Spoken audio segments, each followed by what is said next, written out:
اس کے بعد یہودیوں کی ایک مثال ارشاد فرمائی، کَمَثَلِ الَّذِينَ مِن قَبْلِهِمْ قَرِيبًا ذَاقُوا وَبَالَ أَمْرِهِمْ، ان کسی کہاوت جو ابھی قریب زمانے میں ان سے پہلے تھے، یعنی ان کا حال مشرکین مکہ جیسا ہے کہ میدان بدر میں ذاقوا وبال امرہم، انہوں نے اپنے کام کا وبال چکھا،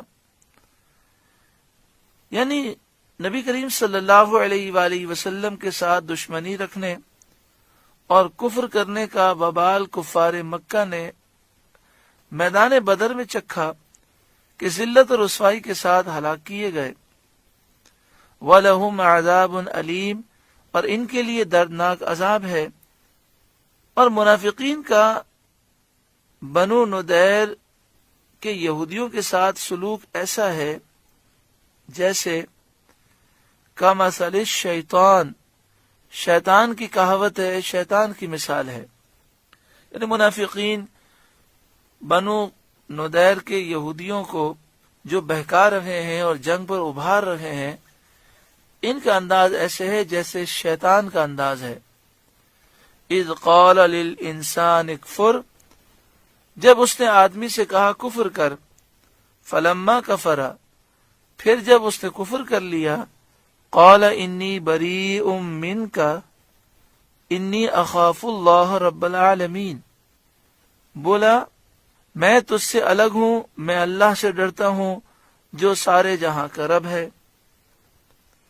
ایسے ہی منافقین نے بنو نذیر کی یہودیوں کو مسلمانوں کے خلاف ابھارا، جنگ پر آمادہ کیا، ان سے مدد کے وعدے کیے۔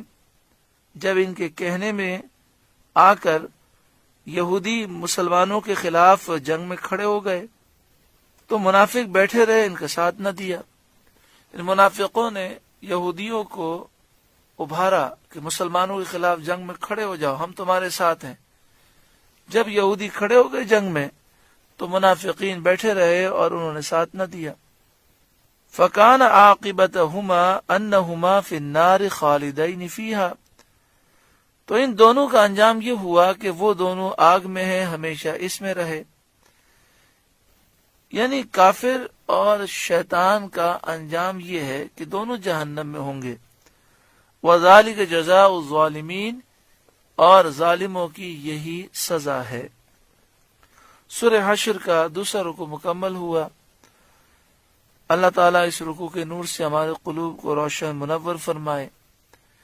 اس رکوع میں جہاں بہت ساری نصیحتیں ہیں، اس میں ایک درس یہ بھی ہے کہ لوگوں کے بہکانے سے انسان حق کے خلاف کھڑا نہ ہو، انسان گناہ نہ کرے، انسان باطل کام میں ساتھ نہ دے، کیونکہ جب مصیبت آتی ہے، اللہ کا غضب آتا ہے تو بہکانے والے بھاگ جاتے ہیں اور انسان تباہ و برباد ہوتا ہے۔